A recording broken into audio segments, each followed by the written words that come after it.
Hey guys, your friendly neighborhood natty here. My name is Matthew, and today's video is going to be a range report on the Taurus M380.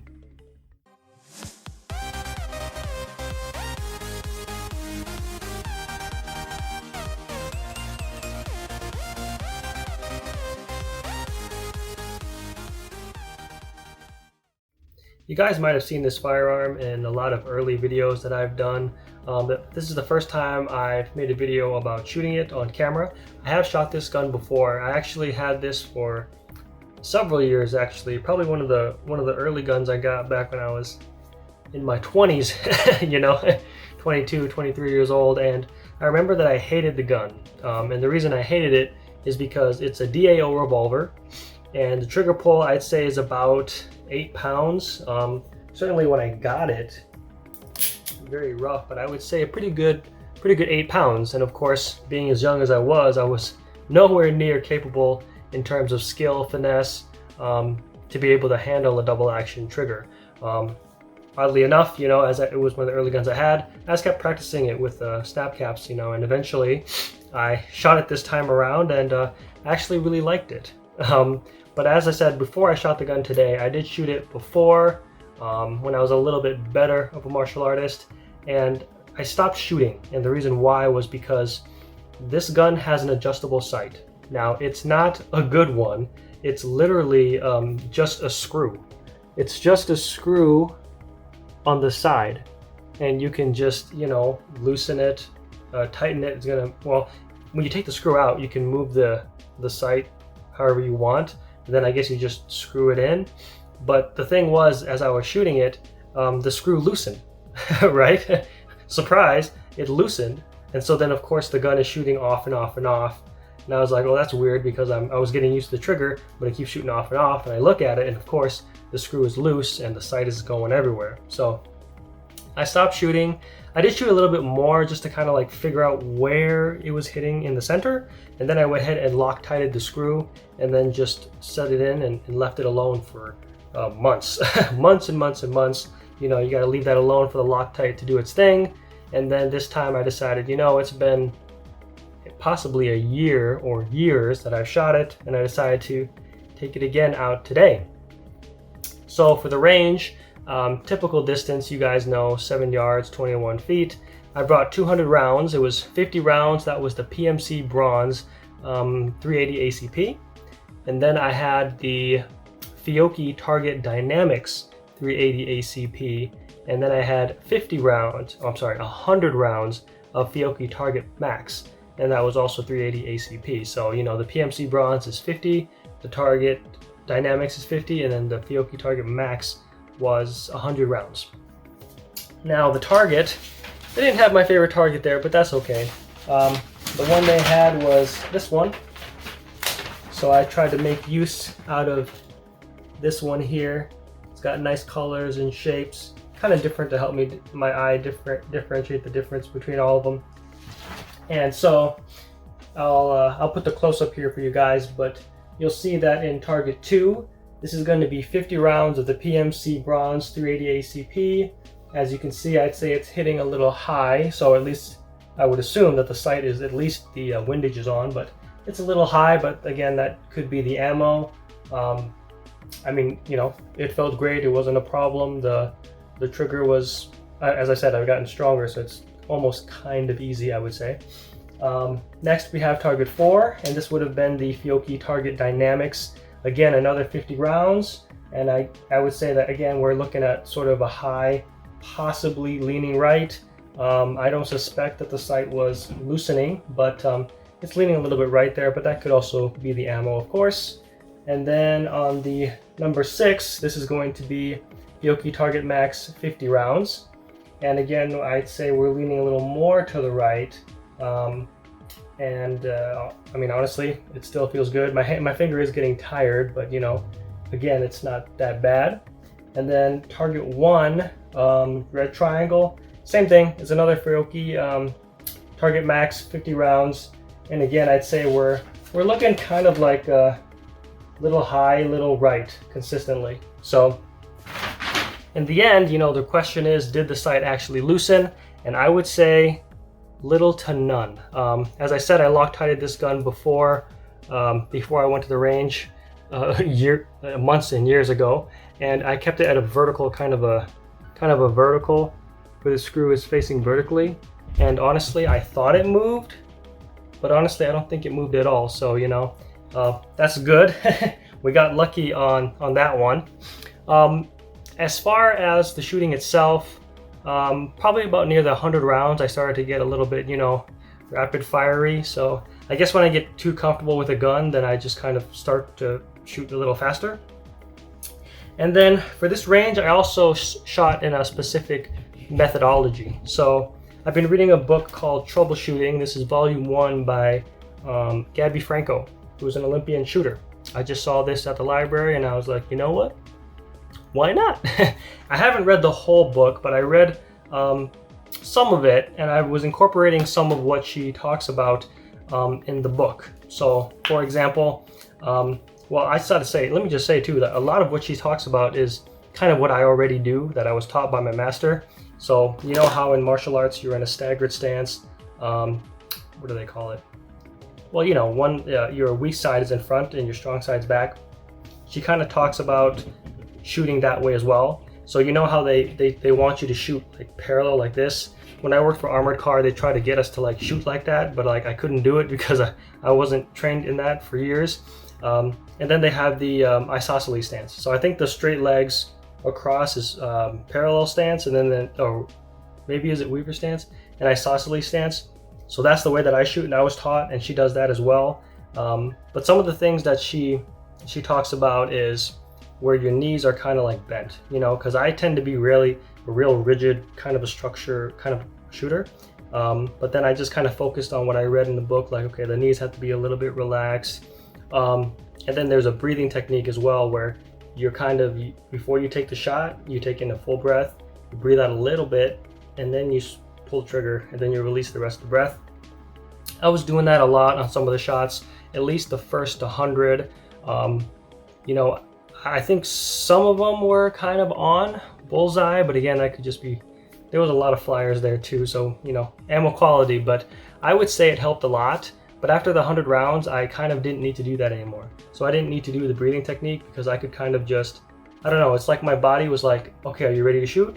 Then everything slowed down, and I wasn't shooting when I was breathing in or breathing out, and I think that's okay. It doesn't matter which one, just as long as you're not pulling while you're in the process of breathing. That'd be really bad, right? Well, we know the snipers, they're not shooting while inhaling breath or exhaling. It's either they're holding breath or releasing breath, right? So after 100 rounds, I didn't really have to do that anymore. The two things that I would investigate, and I'm not being critical, but I would investigate, is that she talks about kind of the gripping of the hands, so when you have the gun in, right, you have your strong hand and then your weak hand over, and the pressure is that the strong hand, the strong hand is 30%, and then the weak hand is 70%. So this does most of the pressure, and then your trigger finger is like some of the pressure, right? So when I did that, I feel that yes, the shot was more accurate, but also the recoil was a little bit more too. So I could tell that, hey, you're losing reaction time in combat. Not that much, but you're losing some reaction time in combat for a more accurate shot. And honestly, that's probably the way it should be, right? But she is a target shooter, so she is going to focus more on the perfect shot, not so much, combative necessity. And then another one too is that I know she's talked about the shoulders. When I shoot, and I'm sure we all do, right? I'm a very tense shoulder kind of a guy, right?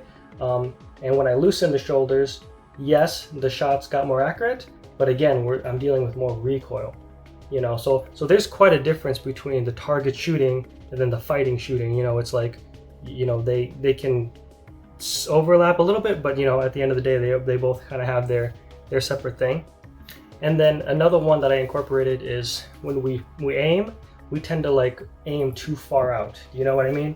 Like we aim out like this, really far out, but she's wanting kind of more like the elbows in, kind of like this. So instead of like fully extended, kind of like this. And I think she's correct in my experience, because usually, right, when you shoot, the recoil comes up like this a lot, right? And that's taking away combat time. But the way that she's talking, if you pull back a little bit, have the elbows in, then the recoil kind of comes back rather than coming up. So then of course you can re-engage the target quicker, you know. So those are some of the things that I kind of read in the book and I applied to the training today. And, you know, I think, you know, some are great, some apply. Could be my limited ability, you know. That doesn't mean that it doesn't work. It's just I'm not ready, maybe. I'm not ready to incorporate that. Another thing I want to talk about too is kind of like the grip. So a lot of people on my range videos, they don't like it when I shoot and then this happens. They don't like it when this hand does this, and they feel that it needs to be eliminated completely. And the way they would do that is they would say, you need to death grip the gun, is the way that Gabby calls it, death grip the gun. So there is a drill in there that you can practice right now actually. If you death grip the gun right now and then try to move your finger out like this, it's not easy to do, right? It's not very easy to do. But if you don't death grip the gun and you just kind of are much more firm rather than death gripping, then see how it's easier to move the trigger finger. So I think that there is some truth to that. But I will say too that when I move from like, let's say for the trigger finger 30%, support 70, there's more recoil, you know. And again, that's okay. She's a target shooter, you know, the bullseye is more important. But, you know, if you're looking at combat, then you can see that I wouldn't necessarily want that too much, right? But the death grip people are also still wrong, because if you death grip the gun and you can't be smooth and focused and your shots are going everywhere, I mean, you're responsible for every bullet, okay? It better be a damn good shot. Then I think the death grip people are still wrong too. So I don't know, maybe the best way for combat would be not 90-10 or not 10-90 or 30-70, but maybe like 80-20 or 85-15. I think something like that would probably be more appropriate. And again, you know, depending on the situation, obviously if you're a target shooter, you'll lean more towards the lighter grip. And then if you're more of a combat person, you got to get bullets down range, you don't care. Obviously you're going to move towards death grip. But I would say somewhere at 80%, you know, 20% strong hand, 80% weak hand is probably kind of the sweet spot. So any final notes, anything to say? Really? You know, I do like this gun. I do like this gun. I've gotten strong enough in my martial arts training that it's almost kind of a joke, really. It's too easy. And I wouldn't mind having this in my main concealed carry rotation, except for one thing. And the one thing is that sight. I really don't like this adjustable sight, because even though I was lucky, I would assume, and the sight didn't move here, who's to say the sight's not going to loosen 200 rounds down in the future? Or if I practice the gun even more, right? It's got to loosen sometime, so I can't trust that. Do you know what I mean? If Taurus had made this gun and it wasn't an adjustable sight, oh man, yes, I'll buy the gun again. I don't even care, you know, because that's perfect. That's what I want, you know, it's no issue at all.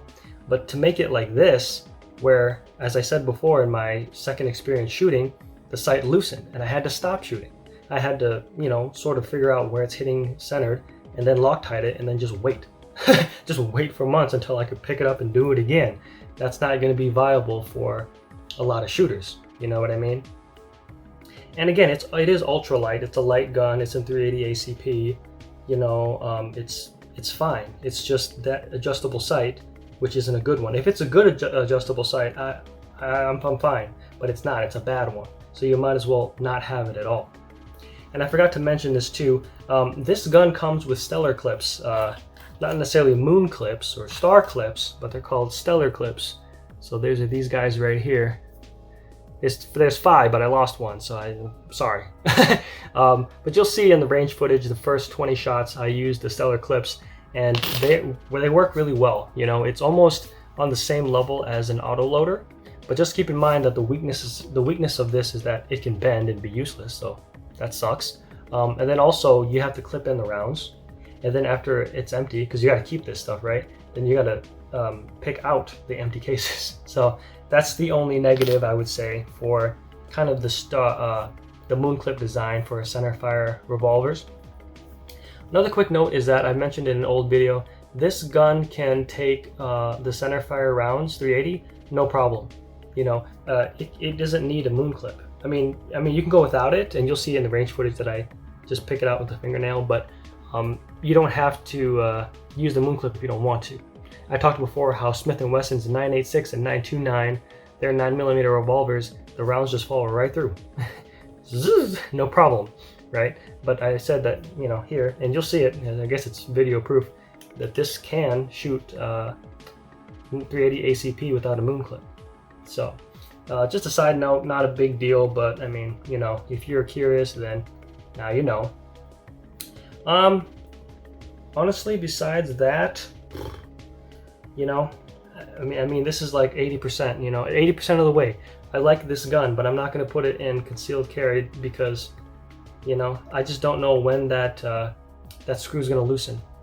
I do trust the Loctite, but I mean, hey, you know, 200 rounds now, maybe 200 rounds later, it's going to loosen up. You know, I can't trust it. So that's the only thing I would say to Taurus is make this again, and don't make it an adjustable sight. Just make it non-adjustable. They still have this gun on their website, so I don't think it'd be that hard to, you know, they could use the same frame, just don't make it adjustable. That is its own major weakness, I have to say. So, that's about all I have to say about the Taurus model M380 Ultralight. Good experience, very good experience at the range actually.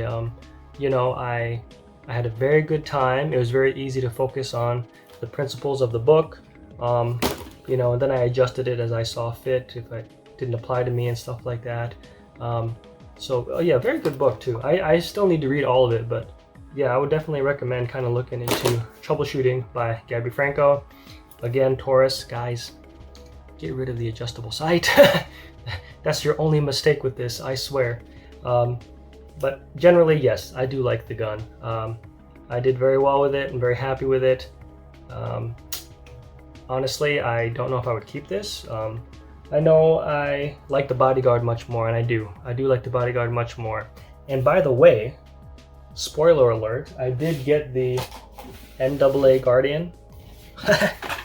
let me give you a sneak peek. I did get the NAA Guardian. This is the gun that I wanted. I didn't get it at a good price, but at least I got it. But this is the gun that I want to be my concealed carry. I hope so. I hope so. Couple of preliminary dry fires. It's kind of a little too small, you know, and the sights are not good. But other than that, I feel like I could make it work. I'd really like this to be my main fighting gun.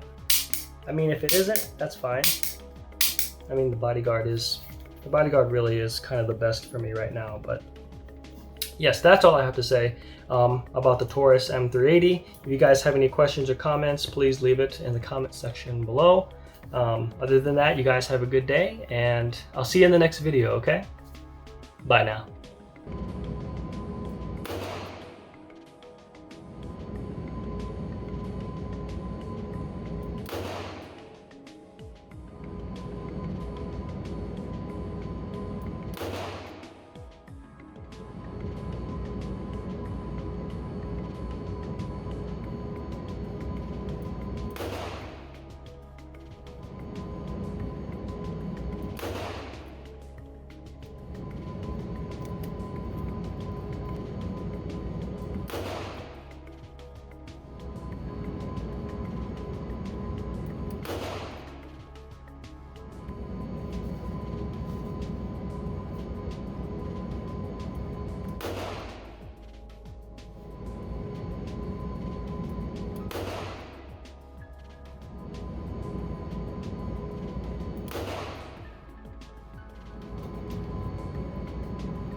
Martial arts!